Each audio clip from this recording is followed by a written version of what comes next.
Hi పిల్లలు, చిన్ని కథలు ఛానల్కి స్వాగతం. ఈరోజు మనం ప్రియాస్ లెమనేడ్ స్టాండ్ కథ గురించి తెలుసుకుందాం. ప్రియకి 11 సంవత్సరాలు. తనకి ఇప్పుడు సమ్మర్ హాలిడేస్. తన ఫ్రెండ్స్ అందరూ వాళ్ళ అమ్మమ్మ గారింటికి వెళ్ళిపోయారు.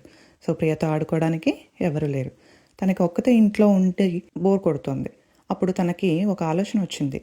తను ఒక లెమనేడ్ స్టాండ్ పెట్టాలని.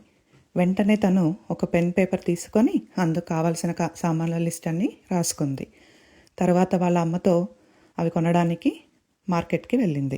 మార్కెట్లో ఒక షాప్లో నిమ్మకాయలు పసుపు రంగులో భలే నిగనిగలాడుతూ కనిపిస్తున్నాయి. వెంటనే ప్రియ ఆ కొట్టు దగ్గరికి పరిగెత్తుకుంటూ వెళ్ళి మంచి మంచి నిమ్మకాయల్ని ఒక డజన్ తీసుకుంది. ఇక ఆ తర్వాత మిగిలిన సామాన్లు అన్నీ తీసుకొని ఇంటికి ఆనందంగా వెళ్ళి అన్నం తినేసి త్వరగా పడుకుంది. ఎందుకంటే తను ఆ మరుసటి రోజు తన లెమనేడ్ స్టాండ్ పెట్టాలి. అందుకే మరుసటి రోజు ఉదయాన్నే లేచి త్వరగా స్నానం చేసి రెడీ అయ్యి తను లెమనేడ్ చేయడం స్టార్ట్ చేసింది. నీళ్లు జగ్లో పోసి నిమ్మకాయలు కట్ చేసి వాటి రసం పిండి నీళ్ళల్లో చక్కెర ఇంకా నిమ్మకాయ రసం కలిపి ఆఖరణ ఐస్ ముక్కలు వేసింది. అలా తన లెమనేడ్ని రెడీ చేసింది. ఇంకా వాళ్ళ అమ్మా నాన్న సహాయంతో వాళ్ళ ఇంటి దగ్గరలో ఉన్న మార్కెట్ స్టార్టింగ్లో తన లెమనేడ్ స్టాండ్ పెట్టారు. ఒక గ్లాసు 10 రూపాయలు. చాలామంది పిల్లలు పరిగెత్తుకుంటూ వచ్చి కొంటున్నారు.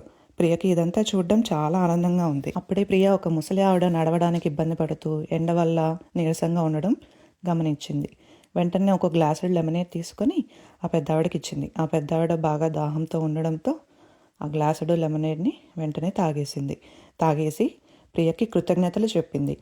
ఆ పని చేసినందుకు ప్రియ వాళ్ళ పేరెంట్స్ చాలా హ్యాపీగా ఫీల్ అయ్యారు.